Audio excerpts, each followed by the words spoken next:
এরকম একটা ঘোষণাপত্রের মাধ্যমে তাদের অভ্যুত্থানটাকে জনগণের এই অভ্যুত্থানকে একটা সাংবিধানিক রূপ দেওয়া, বৈধতা দেওয়া এবং বৈধতা দেওয়া, সেই বৈধতা দিলে এটার একটা নিরাপত্তাহীনতাটা দূর হবে। অন্তত তারা একটা সেফ সাইডে চলে যাবে, যারা তাদের একটা তৈরি হবে এবং সেইটা মনে করে তারা এটা একটা তারা হবে। কিন্তু অন্যান্য যে সমস্ত রাজনৈতিক দল আছে তারা এটা খুব গুরুত্ব দিচ্ছে না। তাদের মধ্যে যেমন বিএনপি এখন প্রধান রাজনৈতিক। একটু প্রশ্ন করব বিনয়ের সাথে, এই ছেলেরা গণ অভ্যুত্থানে নেতৃত্ব দিয়েছে, বিএনপিও কিন্তু গত 15 বছর কিন্তু অনেক শোষিত, বিএনপি বা কেন অন্যান্য রাজনৈতিক দলগুলো শোষিত হয়েছে, কিন্তু এই গণ অভ্যুত্থানে তাদের একটা বিরাট ভূমিকা ছিল ছাত্রদের। আপনি নিজেও বলছিলেন তারা কেউ পরিচিত ছিল না, তারা হঠাৎ করে এসছে। তাদের নিরাপত্তা দেওয়ার দায়িত্ব তো অন্যান্য রাজনৈতিক দলের আছে, তাহলে কেন দ্বিমতটা থাকবে? একটা নিরাপত্তা তো এই ছেলেদেরকে দিতে হবে, এটার জন্য তো একটা ঐক্যমত দরকার। এখানে আপনার বিশ্লেষণ আসলে নিরাপত্তাটা তো তৈরি হয় আপনি যদি জনগণের সাথে থাকেন, জনগণের সমর্থন নিয়ে চলেন, এবং যে পরিবর্তন হয়েছে সেই পরিবর্তনের প্রক্রিয়া যদি একটা সকলের সম্মতির ভিত্তিতে পরিচালিত হয়, তার মধ্যেই তো নিরাপত্তা থাকবে। এখন ধরেন আপনি বৈধতা দিলেন, একটা বৈধতা দেওয়া হইলো, কিন্তু আওয়ামী লীগ কোনোভাবে নানা রকম চক্রান্ত করে ক্ষমতায় আসলো, তারা কি সংবিধানের বিধান অনুযায়ী সংবিধানে যদি আপনি এখন সংশোধন করে যদি বলাও হয় যে হ্যাঁ যে কেউ এইরকম করতে পারবে, সেটা হলেই কি আওয়ামী লীগের কাছ থেকে নিরাপত্তা পাওয়া যাবে?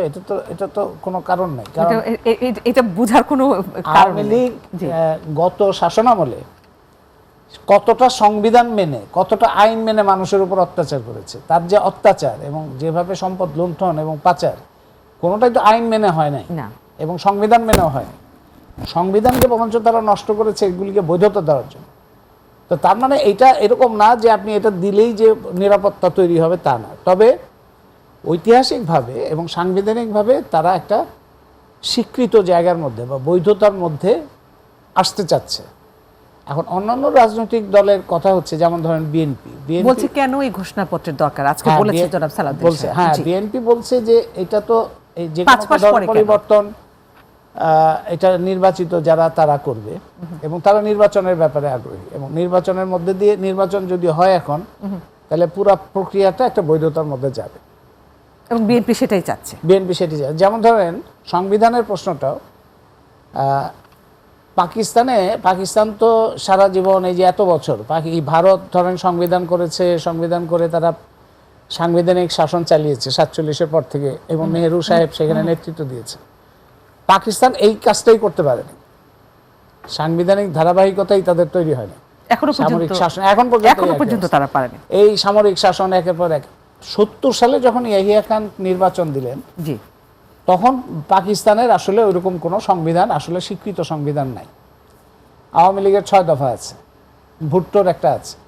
সেই সময় নির্বাচন যেটা দেওয়া হলো, সেই নির্বাচনের মধ্যে দিয়ে সরকার গঠিত হবে, কিন্তু সংবিধান তো নাই। তো তার ফলে ঘটনাটা এরকম হইলো যে সাধারণ নির্বাচনের মধ্যে দিয়ে যে সংবিধান হবে, মানে যে সংসদ হবে, সেই সংসদ প্রথমে সংবিধান তৈরি করবে একটা, আচ্ছা, এবং সেই সংবিধানের ভিত্তিতে পরে তারা সংসদ পরিচালনা করবে। তার মানে ওই জাতীয় সংসদটা দুটো ভাগে ভাগ করা, একটা হলো গণপরিষদ বা আপনি ধরেন সংবিধান সভার মতো ভূমিকা পালন করবে, তারপরে জাতীয় সংসদ হিসেবে ভূমিকা পালন করবে। সুতরাং এই ধরনের দৃষ্টান্ত আমাদের আছে অতীতে।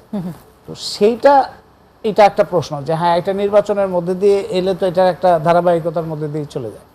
তো যাই হোক, এটা এখন আমি জানি না আজকের আলোচনা কি হয়েছে এবং এটা কত আজকের আলোচনা সেটা হলো যে থেকে বলা হয়েছে কেন 5 মাস পরে জুলাই গণ অভ্যুত্থানের 5 মাস পরে কেন এই ঘোষণাপত্রের প্রয়োজন দেখা দিল।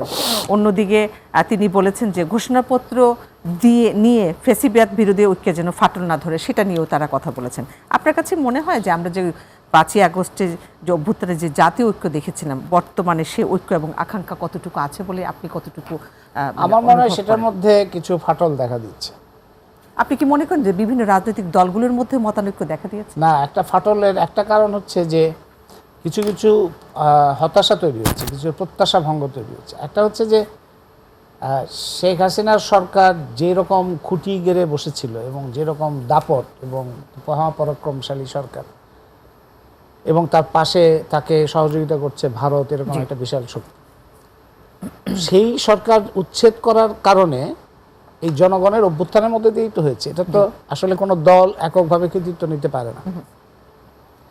এইটা যেভাবে অংশগ্রহণ হয়েছে সমাজের, এটা অভূতপূর্ব। এটা ধরেন 90-এর চাইতেও বেশি।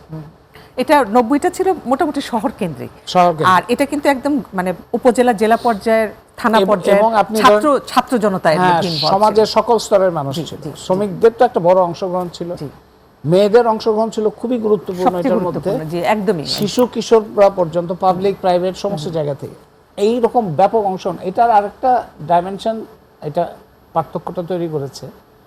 আরেকটা বড় উপাদান সেটা হচ্ছে টেকনোলজি, মানে এই যে ডিজিটাল এবং এই যে আপনার টেকনোলজি, ইন্টারনেট, এই যে যোগাযোগের মাধ্যম, এটা একটা বড় ভূমিকা পালন করেছে শেষ।